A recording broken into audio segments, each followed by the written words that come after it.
Dios le bendiga, apreciados hermanos. Qué privilegio es volvernos a encontrar para continuar esta serie, ya llegando al final. Hoy será la última conferencia, la última charla, estudio sobre este tema del libro de los Hechos. Evidentemente vamos a recorrer otro gran trayecto, capítulo 21 hasta el final, capítulo 28. Pero vamos a regresar en otras ocasiones para tocar temas específicos, especialmente el tema de qué es iglesia, cómo ser iglesia a través del libro de los Hechos. En el día de hoy vamos a terminar este estudio y quisiera hacer un repaso especialmente de los 3 viajes del apóstol Pablo. Si comenzamos a partir del capítulo 13 hasta el capítulo 20, vamos a encontrar a Pablo vez tras vez haciendo lo que se le ha llamado el ciclo paulino. El apóstol Pablo viajaba a una ciudad, por lo general estratégica, dentro de esa nación o de ese continente, y allí lo primero que hacía era predicar el evangelio, el querigma. El querigma que de manera primaria era dirigido hacia los judíos. Así que se dirigía por lo general a una sinagoga, un lugar donde estaban los judíos, y a aquellos, algunos creían, pero muy pocos. Por lo general Pablo era rechazado por el mensaje que predicaba, entonces él predicaba a los gentiles de esa ciudad. Aquellos que se convertían, entonces se congregaban, y ese es el segundo paso de este ciclo. Primer paso, predicar el evangelio. El segundo, congregar a los convertidos en una iglesia, por lo general pequeña, en casa. Alguien de los convertidos abría su casa y allí el apóstol Pablo entonces lo discipulaba. Aquello de la didaché de los apóstoles o la doctrina apostólica era enseñada a los creyentes y ellos aprendían el evangelio y las doctrinas sanas que tenían para poder vivir la vida cristiana. Después de un tiempo de estarle discipulando, en palabras modernas, entonces el apóstol Pablo comenzaba a entrenar líderes. Y ese es el tercer elemento de lo que llamamos el ciclo paulino. Pablo escogía ancianos para entrenarlo. Y aquí estaba la iglesia, sencilla. ¿Y qué hacía una iglesia normalmente, regularmente en el Nuevo Testamento? Pues primero predicaba la doctrina apostólica. Segundo, tenían comunión uno con otros, el tema de la coinonía. En tercer lugar, tenían partimiento del pan o la cena del Señor. Y cuarto, oraban unos con otros y oraban como iglesia. Vemos esto en Hechos 2:42, pero esa era la práctica de la iglesia en el primero, segundo y tercer siglo. Ahora, ¿cómo establecer la iglesia? Porque realmente el tema no era solo comenzar la iglesia, ese es el tema 1 o a primer punto del ciclo paulino. No, una cosa importantísima para Pablo era establecer la iglesia, y establecerla implicaba cuidarla, pastorearla, dirigirla, nutrirla. Y entonces Pablo visitaba las iglesias después de estar establecidas. En otras ocasiones, cuando no podía, enviaba a uno de su equipo apostólico. Y en tercer lugar, escribía cartas. Las 13 cartas del apóstol Pablo en el Nuevo Testamento fueron resultado de su profundo deseo de establecer las iglesias que ya habían sido iniciadas. Muy bien, después de este repaso, al terminar el tercer viaje misionero, el apóstol Pablo se había propuesto ir a Jerusalén, pero tenía la mirada puesta en Roma. Realmente ya había estado varias veces en Jerusalén, así que su gran mirada era Roma, cómo llegar a Italia. Así que en el capítulo 19, versículo 21, leo y dice: después de todos estos sucesos, Pablo tomó la determinación de ir a Jerusalén, pasando por Macedonia, Acaya. Decía, después de estar allí, tengo que visitar Roma. Entonces envió a Macedonia a 2 de sus ayudantes, Timoteo y Erasto, mientras él se quedaba por algún tiempo en la provincia de Asia. Y más adelante, en el capítulo 20, versículo 36, al final ya de su tercer viaje, dice: después de decir esto, Pablo se puso de rodillas con todos ellos y oró. Versículo 37, todos lloraban inconsolablemente mientras lo abrazaban y lo besaban. Lo que más los entristecía era su declaración de que ellos no volverían a verlo. Luego lo acompañaron hasta el barco. Es una despedida muy emotiva. de la iglesia en Éfeso, los ancianos en Éfeso, allí en la playa, despiden a Pablo y estaban muy, muy tristes, porque Pablo ya se le había profetizado y se había dicho de que él no regresaría de nuevo porque iba a ser encarcelado y lo iban a matar. Ahora, comenzamos la travesía, que es corta realmente la narrativa, hacia Jerusalén en el capítulo 21. Él sale de Éfeso y llega a Tiro. Pasa unos 7 días con los discípulos en Tiro, versículo 4 del capítulo 21. Y voy a leer el versículo 5 y 6 de esta narrativa. Dice, pero al cabo de algunos días, ya estando en Tiro, partimos y continuamos nuestro viaje.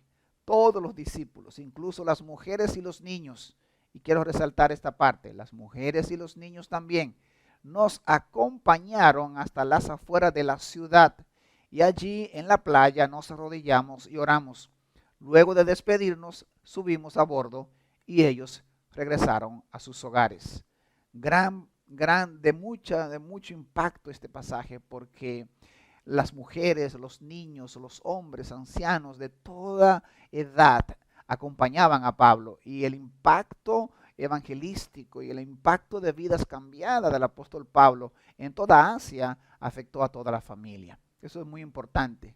Luego el texto dirige a Pablo hacia Cesarea, llega a Cesarea, a la casa de Felipe, y Felipe tenía, dice el texto, unas hijas que eran profetisas, así que me imagino que allí hubieron profecías hacia Pablo, pero también Agabo apareció en el contexto ya por segunda vez en el libro de los Hechos, que le profetiza que no suba a Jerusalén. Versículo 13 de este capítulo dice, ¿por qué lloran? Me parten el alma, respondió Pablo. Por el nombre del Señor Jesús estoy dispuesto no solo a ser atado, sino también a morir en Jerusalén.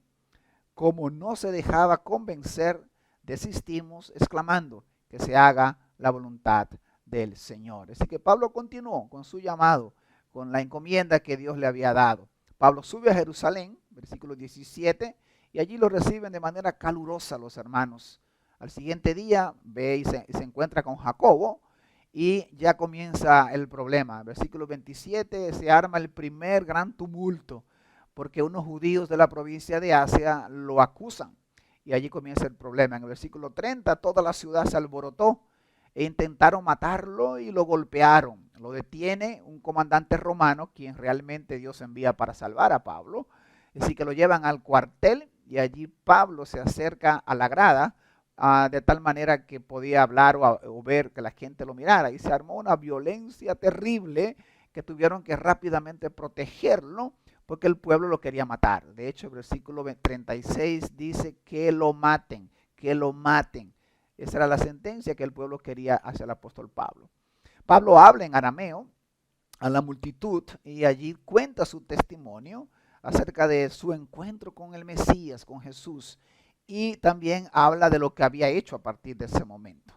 Y esto nos lleva al capítulo 22, donde Pablo continúa su testimonio, gran parte de este capítulo, pero al llegar al verso 22, Pablo tiene que acudir a su ciudadanía romana, así que apela a su ciudadanía, pues otra vez lo querían matar, dice el versículo 22. Lo vuelven a meter a la cárcel para poder protegerlo, y en el versículo 25 de nuevo apela a su ciudadanía. Llegamos al capítulo 23 de Hechos, y aquí al día siguiente de este evento, Pablo acude ante el consejo de los judíos, en versículo 1 del capítulo 23.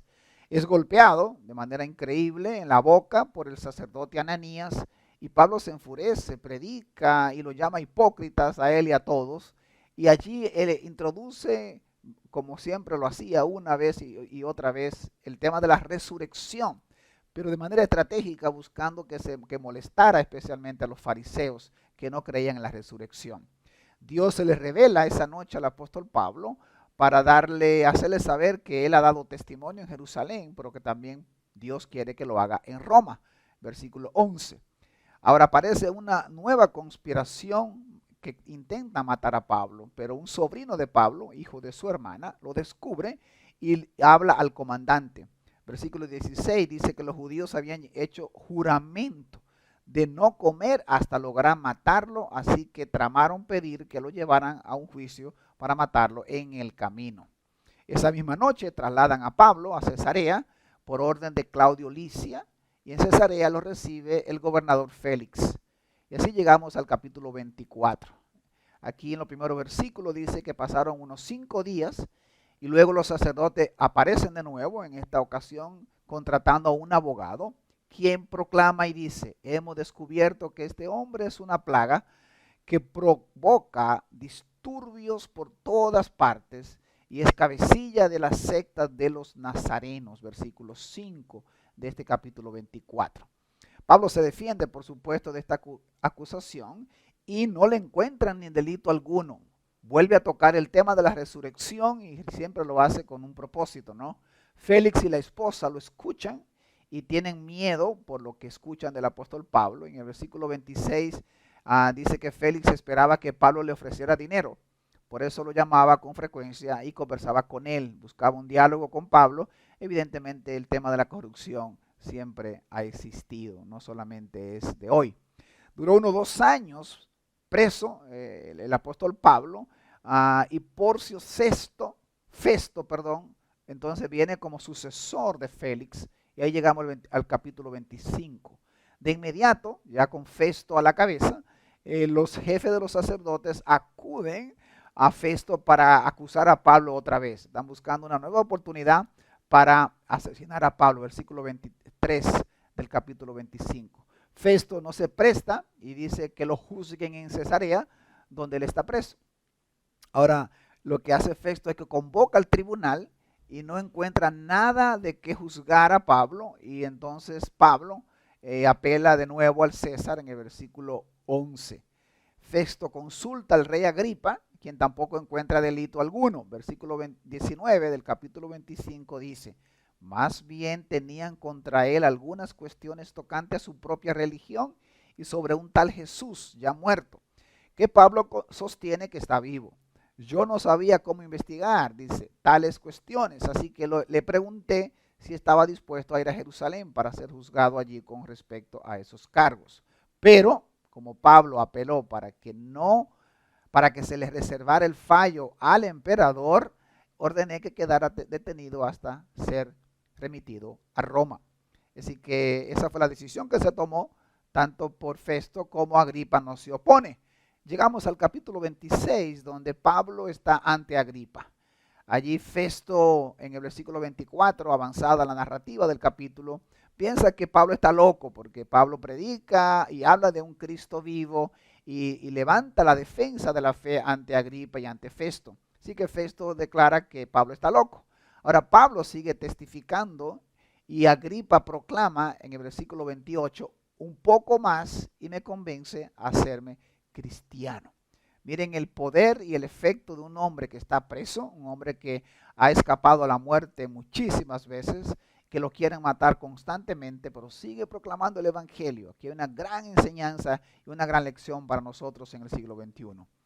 Llegamos al capítulo 27, donde el mismo título del capítulo dice rumbo a Roma. Así que vamos ya al desenlace del libro y de la historia de la vida del apóstol Pablo. Sale de un barco y hace escala en Sidón, versículo 3, pasan por Chipre, en mira de Sicilia cambian de barco. El viaje es tremendamente tumultuoso por los vientos tumultuosos que había, las condiciones del tiempo. Eran vientos huracanados que estaban afectando toda esa región de Asia hasta llegar a Creta. Tuvieron muchos días sin comer, sin beber agua por la tempestad, pero Dios se le revela una vez más al apóstol Pablo y lo alienta de que nadie va a perecer. Pablo le cuenta a todos sus compañeros de barco y los anima para que coman en el versículo 24. Después de 14 días, finalmente naufraga el barco cerca de la isla de Malta, en el capítulo 27 y 33. El barco contaba con 276 personas, dice el texto, a bordo, y todas se salvaron, dice al final con una voz triunfante el apóstol Pablo, todos llegamos sanos y salvos a tierra. Y de esta manera termina ese capítulo y llegamos al último capítulo de Hechos, que es el capítulo 28. Ya en la isla, Pablo es mordido por una serpiente, pero no le pasa nada. Así que los lugareños pensaban que era un terrible asesino, pero luego cambian de opinión y pensaban que era un dios, pues el apóstol Pablo comenzó a sanar enfermos. Pablo sana al padre del gobernador Pluvio y a muchos enfermos más. Versículos 7 al 9. Después de 3 meses en la isla salen hacia Roma, versículo 11, y al llegar a Roma se le permite tener un domicilio particular privado con un soldado que le custodiaba, versículo 16.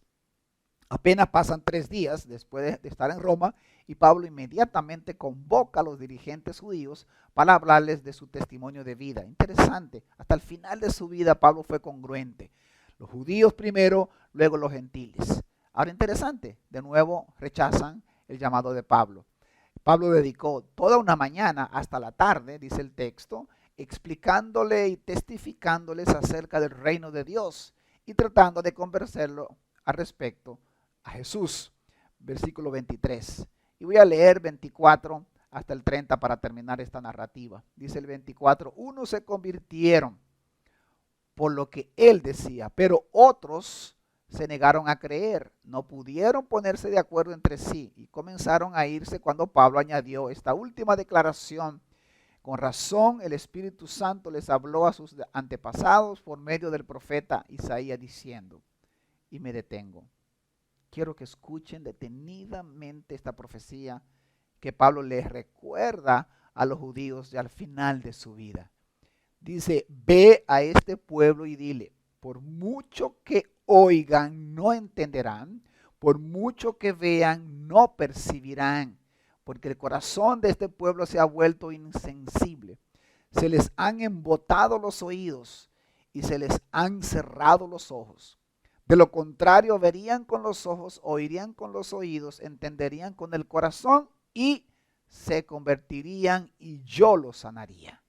Por tanto, quiero que sepan que esta salvación de Dios se ha enviado a los gentiles y ellos sí escucharán. Y ahí termina la cita de Isaías. Increíble. Es increíble este texto. Es un texto que tiene vida hoy día.